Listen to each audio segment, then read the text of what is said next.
ఇద్దరికి ఏమైనా చెడిందా, ఏమైనా వేరే వ్యవహారాలు ఏమన్నా? చెడేదే ఉండదు. చెడ్డా కూడా ఏదైనా ఇష్యూ తోటి చెడ్డది, మనం ఏదైనా పని అడిగినాం, ఏదైనా లాభాపేక్ష సమస్య అడిగినాం, ఏదన్నా అదంటే కూడా ఆ సందర్భం లేదు, నేను అడిగింది లేదు, అడిగింది అని చేసింది లేదు. కాబట్టి ఆ సందర్భం కూడా లేదు. అంటే ఇలాంటి వాళ్ళని వదులుకోరు కదా బేసిక్గా.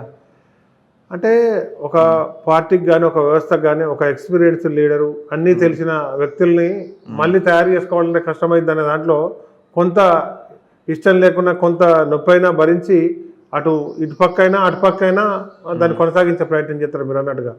కానీ అదే నేను అనేది బరువైందని. ఇప్పుడు బాల్క సుమను, గాదర్ కిషోర్ వీళ్ళంతా అవుట్రైట్గా ఇంకా మోస్తూనే ఉన్నారు గట్టిగానే, బలంగా. ఎవరికైనా నొప్పి అయినప్పుడే దానికి సంబంధించిన ఇదవుతుంది.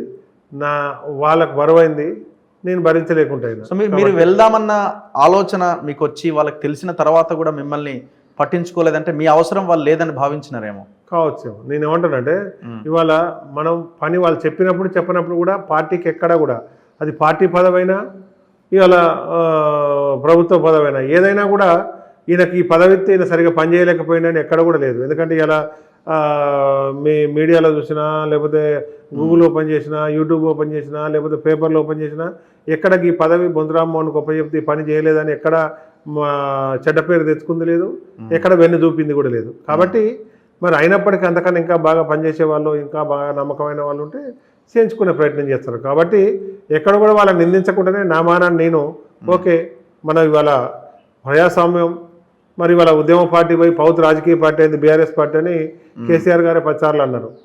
కాబట్టి సరే, ఇది పౌత్ రాజకీయ పార్టీలో మనలాంటి ఆడుకోరు మరి వాళ్ళ ఉద్యమకారులు లెక్క పనిచేసినాం, ఇవన్నీ మరి కొంత అవసరం లేదేమో, మరి ఇలా సరిగా లేదేమో. వాళ్ళు ఒకవేళ మీకు అన్యాయం చేసినట్టయితే మీకు మేయర్ పదవి మీకు కట్టబెట్టారు కదా.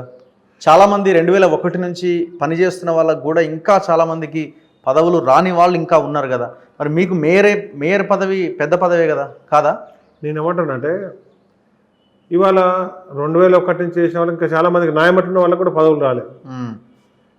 ఇప్పుడు జరగబోయే ఎలక్షన్లో, ఎంపీ ఎలక్షన్లో కానీ, మొన్న ఉప్పల్లో జరిగిన అట్లాంటి ఎలక్షన్లో కానీ ఇంకెవరో నా లెక్క కష్టపడ్డ వాళ్ళకు కూడా ఇస్తే నేను అర్థం చేసుకున్నాను. అంతకన్నా ముందు కూడా సుభాష్ రెడ్డి అని ఉండే, ఆయన ఉద్యమకారుడు, నీకు ఇస్తలేము 2018లో ఆయన కూడా మొదటి నుంచి ఉండి ఇస్తున్నాం అంటే ఓకే, అర్థం చేసుకున్నాం, పని చేసినాం, కలిసి పని చేసినాం, అంతా అయిపోయింది.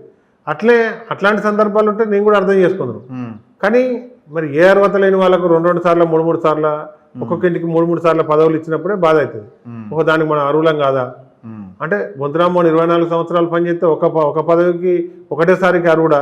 ఓకే, మళ్ళీ ఇవ్వడం కుదరదన్నప్పుడు ఇంకొకరికి కూడా ఇవ్వద్దు కదా.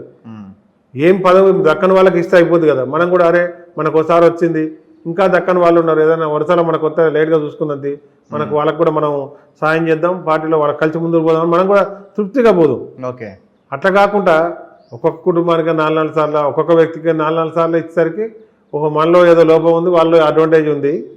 కాబట్టి ఇక మనం ఒక నిర్ణయానికి వచ్చి పార్టీ మారాల్సిన పరిస్థితి ఏర్పడింది.